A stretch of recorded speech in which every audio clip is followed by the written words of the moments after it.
नमस्कार दोस्तों, कैसे हैं आप लोग। हमारे YouTube चैनल श्री जीवन मंथन में आपका हार्दिक स्वागत है। भाई दूज को असल में यम द्वितीया कहते हैं। इस दिन यमराज और भगवान चित्रगुप्त की पूजा होती है। अब दोस्तों जानते हैं कौन है आखिर चित्रगुप्त भगवान। पौराणिक मान्यताओं के अनुसार कायस्थ जाति को उत्पन्न करने वाले भगवान चित्रगुप्त का जन्म यम द्वितीया के दिन हुआ था। उन्हें ब्रह्मा का पुत्र माना जाता है। यमराज के मुंशी हैं, जिनके माध्यम से यमराज सभी प्राणियों के कर्मों और पाप पुण्य का लेखा जोखा रखते हैं। चित्रगुप्त की बही अग्रसंधानी में प्रत्येक जीव के पाप पुण्य का हिसाब लिखा हुआ है। जानते हैं क्या है चित्रगुप्त पूजा के फायदे। पुराणों के अनुसार चित्रगुप्त पूजा करने से विष्णु लोक की प्राप्ति होती है। चित्रगुप्त की पूजा करने से साहस, शौर्य, बल और ज्ञान की प्राप्ति होती है। भैया दूज के दिन भगवान चित्रगुप्त की पूजा के साथ साथ लेखनी, दवात तथा पुस्तकों की भी पूजा की जाती है। इससे विद्या की प्राप्ति होती है। वणिक वर्ग के लिए यह नवीन वर्ष का प्रारंभिक दिन कहलाता है। इस दिन नवीन बहियों पर श्री लिखकर कार्य प्रारंभ किया जाता है, जिससे कार्य में बरकत बनी रहती है, व्यापार में उन्नति बरकरार रहती है। कहते हैं कि इसी दिन से चित्रगुप्त लिखते हैं लोगों के जीवन का बही खाता। अब दोस्तों जानते हैं क्या है चित्रगुप्त जी की कथा। मंत्री श्री धर्मराजस्य चित्रगुप्तः शुभंकरः पायानमाम सर्व पापे भय शरणागत वत्सलः। एक बार युधिष्ठिर जी भीष्म जी से बोले, हे पितामह, आपकी कृपा से मैंने धर्म शास्त्र सुने, परंतु यम द्वितीया का क्या पुण्य है, क्या फल है, यह मैं सुनना चाहता हूँ। आप कृपा करके मुझे विस्तार पूर्वक कहिए। भीष्म जी बोले, तूने अच्छी बात पूछी, मैं उस उत्तम व्रत को विस्तार पूर्वक बताता हूँ। कार्तिक मास के उजले और चैत्र के अंधेरे की पक्ष जो द्वितीया होती है वह यम द्वितीया कहलाती है। युधिष्ठिर जी बोले, उस कार्तिक के उजले पक्ष की द्वितीया में किसका पूजन करना चाहिए और चैत्र महीने में यह व्रत कैसे हो, इसमें किसका पूजन करें। भीष्म जी बोले, हे युधिष्ठिर, पुराण संबंधी कथा कहता हूँ, इसमें संशय नहीं है कि इस कथा को सुनकर प्राणी सब पापों से छूट जाता है। सतयुग में नारायण भगवान से जिनकी नाभि में कमल है, उनके 4 मुंह वाले ब्रह्मा जी उत्पन्न हुए, जिनसे वेद वेदता भगवान ने चारों वेद कहे। नारायण बोले, हे ब्रह्मा जी, आप सबकी तुरीय अवस्था, रूप और योगियों की गति हो, मेरी आज्ञा से संपूर्ण जगत को शीघ्र रचो। हरि के ऐसे वचन सुनकर हर्ष से प्रफुल्लित हुए ब्रह्मा जी ने मुख से ब्राह्मणों को, बाहुओं से क्षत्रियों को, जंघाओं से वैश्यों को और पैरों से शूद्रों को उत्पन्न किया। उनके पीछे देव, गंधर्व, दानव, राक्षस, सर्प, नाग, जल के जीव, स्थल के जीव, नदी, पर्वत और वृक्ष आदि को पैदा कर मनु जी को पैदा किया। इसके बाद दक्ष प्रजापति को पैदा किया और तब उनसे आगे और सृष्टि उत्पन्न करने को कहा। दक्ष प्रजापति जी से 60 कन्या उत्पन्न हुई, जिनमें से 10 धर्मराज को, 13 कश्यप को और 27 चंद्रमा को दी। कश्यप जी से देव, दानव, राक्षस, इनके सिवाय और भी गंधर्व, पिशाच, गौ और पक्षियों की जातियां पैदा हुई। धर्मराज को धर्म प्रधान जानकर सबके पितामह ब्रह्मा जी ने उन्हें सब लोगों का अधिकार दिया और धर्मराज से कहा कि तुम आलस्य त्याग कर काम करो। जीवों ने जैसे जैसे शुभ व अशुभ कर्म किए हैं, उसी प्रकार न्याय पूर्वक वेद शास्त्र में कही विधि के अनुसार कर्ता को कर्म का फल दो और सदा मेरी आज्ञा का पालन करो।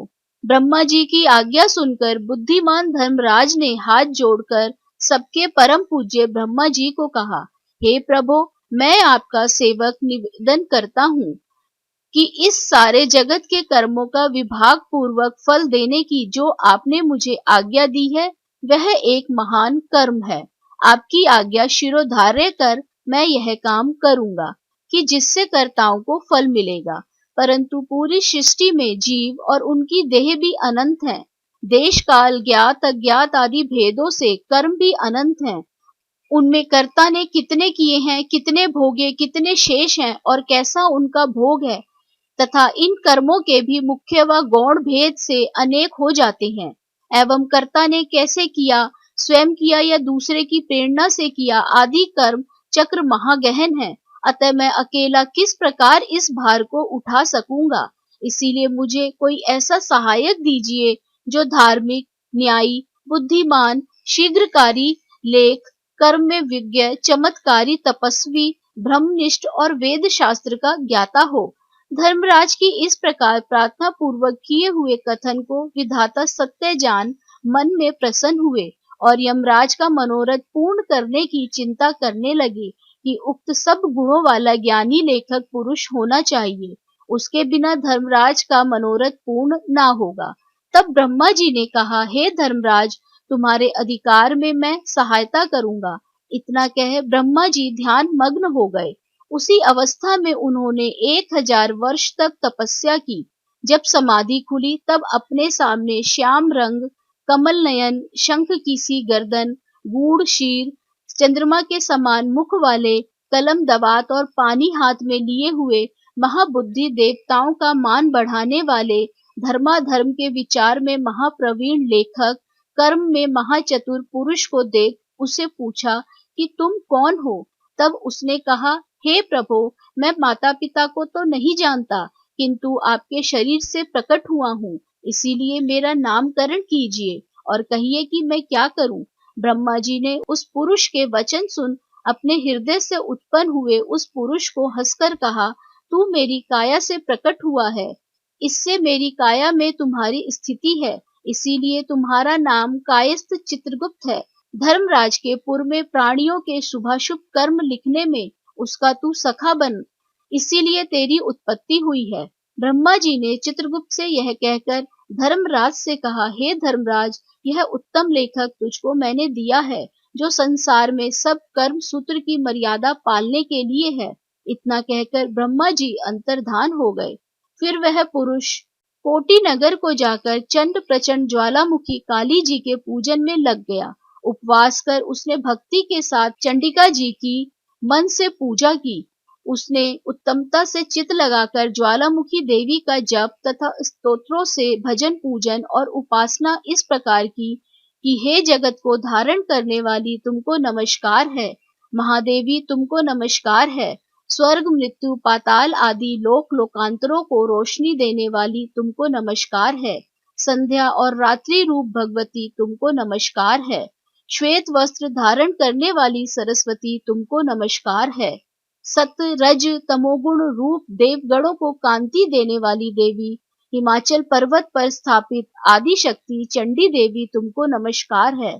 उत्तम और न्यून गुणों से रहित वेद की प्रवृत्ति करने वाली, 33 कोटि देवताओं को प्रकट करने वाली, त्रिगुण रूप, निर्गुण, गुण रहित, गुणों से परे, गुणों को देने वाली, 3 नेत्रों वाली, 3 प्रकार की मूर्ति वाली, साधकों को वर देने वाली, दैत्यों का नाश करने वाली, इंद्र आदि देवों को राज्य देने वाली, श्री हरि से पूजित देवी, हे चंडिका, आप इंद्रादि देवों को जैसे वरदान देती हैं, वैसे ही मुझको वरदान दीजिए। मैंने लोगों के अधिकार के लिए आपकी स्तुति की है, इसमें संशय नहीं है। ऐसी स्तुति को सुन देवी ने चित्रगुप्त जी को वर दिया। देवी बोली, हे चित्रगुप्त, तूने मेरा आराधन पूजन किया, इससे मैंने आज तुमको वर दिया कि तू परोपकार में कुशल, अपने अधिकार में सदा स्थिर और असंख्य वर्षों की आयु वाला होगा। यह वर देकर दुर्गा देवी जी अंतर्धान हो गई। इसके बाद चित्रगुप्त धर्मराज के साथ उनके स्थान पर गए और वह आराधना करने योग्य अपने आसन पर स्थित हुए। उसी समय ऋषियों में उत्तम ऋषि सुशर्मा ने, जिसको संतान की चाहना थी, अब उसने ब्रह्मा जी का आराधन किया। तब ब्रह्मा जी ने प्रसन्नता से उसकी इरावती नाम की कन्या को पाकर चित्रगुप्त के साथ उसका विवाह किया। उस कन्या से चित्रगुप्त के 8 पुत्र उत्पन्न हुए, जिनके नाम चारु, सुचारु, चित्र, मतिमान, हिमवान, चित्रचारु, अरुण और 8वां अतीन्द्रिय। दूसरी जो मनु की कन्या दक्षिणा चित्रगुप्त से विवाही गई, उसके 4 पुत्र हुए। उनके भी नाम भानु, विभानु, विश्वभानु और वीर्यवान हैं। चित्रगुप्त के ये 12 पुत्र विख्यात हुए और पृथ्वी तल पर विचरे। उनमें से चारु मथुरा जी को गए, और वहां रहने से मथुरा हुए। हे राजन, सुचारु गौड़ बंगाले को गए, इससे वह गौड़ हुए। चित्रभट नदी के पास के नगर को गए, इससे वे भटनागर कहलाए। श्रीवास नगर में भानु बसे, इससे वह श्रीवास्तव कहलाए। हिमवान अम्बा दुर्गा जी की आराधना कर अम्बा नगर में ठहरे, इससे वह अम्बस्ट कहलाए। सक्सेन नगर में अपनी भार्या के साथ मतिमान गए, इससे वह सूर्यध्वज कहलाए। और अनेक स्थानों में बसे अनेक जाति कहलाए। उस समय पृथ्वी पर एक राजा जिसका नाम सौदास था, सौराष्ट्र नगर में उत्पन्न हुआ। वह महापापी, पराया धन चुराने वाला, पराई स्त्रियों में आसक्त, महाअभिमानी, चुगलखोर और पाप कर्म करने वाला था। हे राजन, जन्म से लेकर सारी आयु पर्यंत उसने कुछ भी धर्म नहीं किया। किसी समय वह राजा अपनी सेना लेकर उस वन में, जहां बहुत हिरण आदि जीव रहते थे, शिकार खेलने गया। वहां उसने निरंतर व्रत करते हुए एक ब्राह्मण को देखा। वह ब्राह्मण चित्रगुप्त और यमराज जी का पूजन कर रहा था। यमद्वितीया का दिन था। राजा ने पूछा, महाराज आप क्या कर रहे हैं? ब्राह्मण ने यमद्वितीया व्रत कह सुनाया। यह सुनकर राजा ने वहीं उसी दिन कार्तिक के महीने में शुक्ल पक्ष की द्वितीया को धूप दीप आदि सामग्री से चित्रगुप्त जी के साथ धर्मराज जी का पूजन किया। व्रत करके उसके बाद वह अपने घर में आया। कुछ दिन पीछे उसके मन को विस्मरण हुआ और वह व्रत भूल गया। याद आने पर उसने फिर से व्रत किया। समयोपरांत काल संयोग से वह राजा सौदास मर गया। यमदूतों ने उसे दृढ़ता से बांधकर यमराज जी के पास पहुंचाया। यमराज जी ने उस घबराते हुए मन वाले राजा को अपने दूतों से पिटते हुए देखा तो चित्रगुप्त जी से पूछा कि इस राजा ने क्या कर्म किया है। उस समय धर्मराज जी का वचन सुन चित्रगुप्त जी बोले, इसने बहुत ही दुष्कर्म किए हैं, परंतु देव योग से एक व्रत किया है। जो कार्तिक के शुक्ल पक्ष में यमद्वितीया होती है, उस दिन आपका और मेरा गंध, चंदन, फूल आदि सामग्री से एक बार भोजन के नियम से और रात्रि में जागने से पूजन किया है। हे देव, हे महाराज, इस कारण से यह राजा नरक में डालने योग्य नहीं है। चित्रगुप्त जी के ऐसा कहने से धर्मराज जी ने उसे छुड़ा दिया और वह इस यमद्वितीया के व्रत के प्रभाव से उत्तम गति को प्राप्त हुआ। ऐसा सुन राजा युधिष्ठिर भीष्म से बोले, हे पितामह, इस व्रत में मनुष्य को धर्मराज और चित्रगुप्त जी का पूजन कैसे करना चाहिए, सो मुझसे कहिए। भीष्म जी बोले, यमद्वितीया के विधान को सुनो। एक पवित्र स्थान पर धर्मराज और चित्रगुप्त जी की मूर्ति बनाएं और उनकी पूजा की कल्पना करें। वहां उन दोनों की प्रतिष्ठा कर 16 प्रकार की व 5 प्रकार की सामग्री से श्रद्धा भक्ति युक्त नाना प्रकार के पकवानों, लड्डुओं, फल फूल, पान तथा दक्षिणादि सामग्रियों से धर्मराज जी और चित्रगुप्त जी का पूजन करना चाहिए। पीछे बारंबार नमस्कार करें। हे धर्मराज जी, आपको नमस्कार है। हे चित्रगुप्त जी, आपको नमस्कार है। पुत्र दीजिए, धन दीजिए, सब मनोरथों को पूरे कर दीजिए। इस प्रकार चित्रगुप्त जी के साथ श्री धर्मराज जी का पूजन कर विधि से दवात और कलम की पूजा करें। चंदन, कपूर, अगर और नैवेद्य, पान, दक्षिणादि सामग्रियों से पूजन करें और कथा सुने। बहन के घर भोजन कर उसके लिए धन आदि पदार्थ दें। इस प्रकार भक्ति के साथ यमद्वितीया का व्रत करने वाला पुत्रों से युक्त होता है और मनोवांछित फल पाता है। जय चित्रगुप्त महाराज की, जय धर्मराज महाराज की। आशा करते हैं दोस्तों चित्रगुप्त की ये कथा आपको पसंद आई होगी। राधे राधे। आप सभी पर ईश्वर की कृपा सदा बनी रहे।